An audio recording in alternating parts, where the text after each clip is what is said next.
আমার বারান্দার সন্ধ্যা নামার দৃশ্যটা ঠিক এরকম। প্রায়ই আমি এভাবে সন্ধ্যা দেখি, তবে আপনাদের সাথে শেয়ার করা হয় না। বিকেল গড়িয়ে যখন সন্ধ্যা নেমে আসে, ঠিক এই সময়টা আমি এই জায়গায় বসে থাকি আর আকাশটা দেখি। প্রায়ই আমি আপনাদেরকে সকাল দেখাই, দুপুর দেখাই, কিন্তু সন্ধে নামার সময়টা কখনো দেখানো হয় না। ভাবলাম আজকে দেখিয়ে দিই।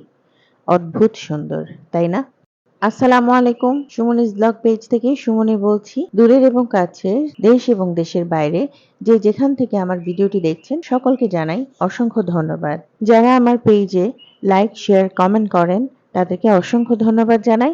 আর যারা এখনো করেননি করে রাখতে পারেন। আর ভিডিওটি আমার চ্যানেল থেকে দেখে থাকলে সাবস্ক্রাইব করে রাখতে পারেন। সকালে নাস্তা খাওয়ার সময় আমার একটাই কাজ, একটাই চিন্তা, আজকে কি রান্না করব।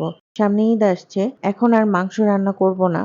তবে মাংস রান্নার দারুণ একটি আইটেম ঈদের আগেই দেখানোর চেষ্টা করব ইনশাল্লাহ। প্রায় সময় চিন্তা করি প্রতিদিন শাক খাবো, যেহেতু আমার বাগানে প্রচুর শাক আছে, কিন্তু প্রতিদিন খাওয়া হয় না, মাঝে মাঝে খাওয়া হয়। আর আমার বাগানের সবচেয়ে পছন্দের শাক হচ্ছে আমার কলমি শাক। কলমি শাক রান্নার পর কিভাবে সবুজ থাকে, খুব ছোট্ট এবং সহজ একটা টিপস আপনাদের সাথে শেয়ার করব। নাস্তা সেরে চা খাওয়ার পর্বটা শেষ করলাম, চলে এলাম সোজা রান্নাঘরে।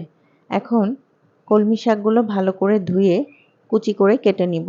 অনেকে হয়তো বলতে পারেন শাক রান্না আর এমন কি, তবে শাক রান্না করতে গিয়ে যদি বেশি কালচে হয়ে যায় সেটা খেতেও ভালো লাগে না, দেখতেও ভালো লাগে না। তো শাকটা আমি ভালো করে ধুয়ে কেটে এর মধ্যে আমি পানিটা ঝরিয়ে রেখেছি।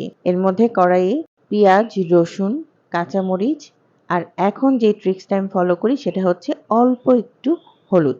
এই হলুদ অনেকে শাকে খান না, কিন্তু এক চিমটি হলুদ যখন আমি এতে দিয়ে দিই তখন কিন্তু শাকের কোনো কালার চেঞ্জ হবে না, বেশি হলুদ হবে না। আর হলুদ দেওয়ার সাথে সাথেই কিন্তু একটু পানি দিয়ে দিতে হবে। আর সবুজ রঙের সাথে যদি একটু হলুদ রং দেওয়া যায় তাহলে কিন্তু সবুজটা আরো সবুজ হয়, দেখতেও ভালো লাগে। আর প্রথম দিকে যদি একটু হলুদ দিয়ে দেওয়া যায়, হলুদ গন্ধ আর আসে না। তো এখন আমি শাকটা দিয়ে একটু লবণ দিয়ে দিয়েছি। আবার আমরা অনেক সময় শাক আলাদাভাবে সিদ্ধ করে রেখে দেই, পরে রান্না করি। আমার মনে হয় সেটার ভিটামিন বা গুণ আর পাওয়া যায় না।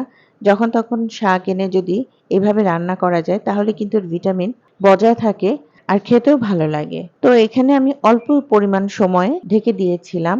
বেশিক্ষণ ঢাকা যাবে না, বেশিক্ষণ ঢাকলেও কিন্তু শাক কালচে হয়ে যায়। খুব বেশি হলে ১ মিনিট। এই ১ মিনিট আমি ঢেকে রেখেছি। আর শাকটা যতক্ষণ না নরম হয়ে যায় ততক্ষণই ঢাকলে হবে, বেশিক্ষণ ঢেকে রাখার কোনো দরকার নেই। আর কলমি শাক সেদ্ধ হওয়ার জন্য অনেকে অনেক পানি ইউজ করেন। পানি না দিলেও চলে, আমি বলবো এত পানি দেওয়ারও দরকার নেই। তাকে পানি দিলেও এর স্বাদ নষ্ট হয়ে যায়। তো আমার মোটামুটি শাক হয়ে গেছে, এখন নামিয়ে নেয়ার পালা।